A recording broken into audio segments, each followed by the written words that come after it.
I've got something stuck in my craw.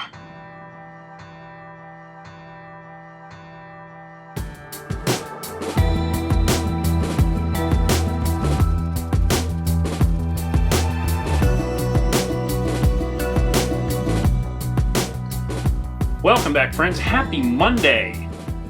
Welcome to my dining nook.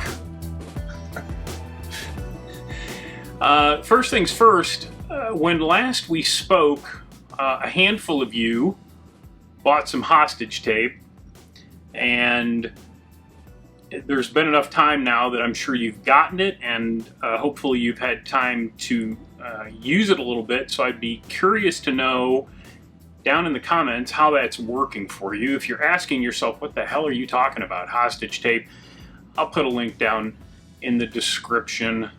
It's all about keeping your mouth shut, which I've had a really hard time doing since I'm like 9 months old. Some of you also have taken up the mantle of swinging a kettlebell. Also interested to hear how that's going.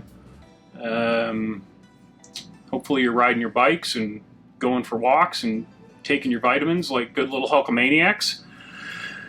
But as I said, I've got something stuck in my craw. I try to stay away from online comment sections for obvious reasons. But they passed some new laws here in the state of Florida. I don't think any of them were terribly controversial. And so I dipped in just to see what was going on. And one of the commenters stated that, I think it was a she, wished that there would be some actual penalties for killing a cyclist with your car. Again, I don't think that that's all that controversial. But you can probably guess what happens next, because it's what always happens. The next 67 comments are all about how cyclists don't obey traffic laws.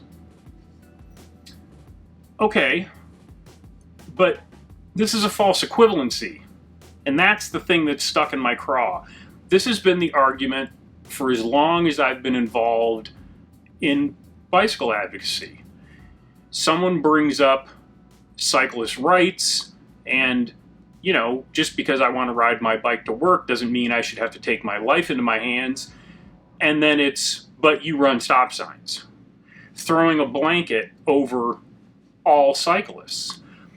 It would be akin to saying, because one driver has 5 martinis and gets behind the wheel and kills somebody with their car, that you have to paint a brush over all drivers. Now, we all know that all drivers don't follow traffic laws all that strictly either, but then you get into whataboutism, and that isn't helpful either. The state of Florida has before it, or they're trying to get past, a hands-free driving law. Now, I think they're probably, a tick or two behind most states at this point, but they're trying to get it done. And the question I have is, how do you get anything done if you can't even have a conversation? Just because, if you take this argument to its final conclusion, there should be penalties for drivers that kill cyclists. Yeah, but cyclists don't obey traffic laws.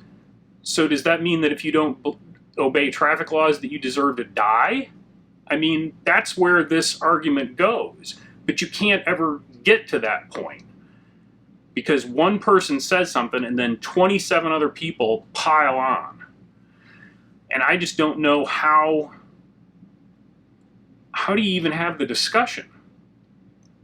Of course, cyclists should obey traffic laws.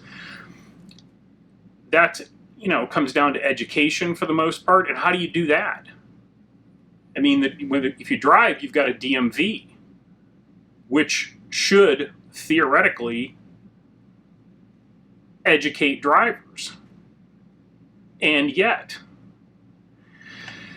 so I don't know. It's something that has, that whole line of thinking has bothered me for a very long time, and I couldn't put it into words until just the other day. And I looked up false equivalency.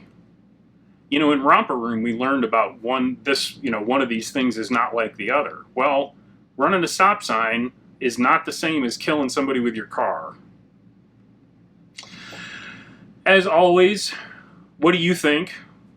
Have you encountered this? How do you handle it other than just to not engage, which seems to me to be the smartest way to go? And I'm going to try to put this into a more organized format and hopefully send it off to Naples Pathways. They're always looking for articles to publish, and hopefully I can make that happen. Thank you for watching. I hope you're well. I hope something good happens to you today.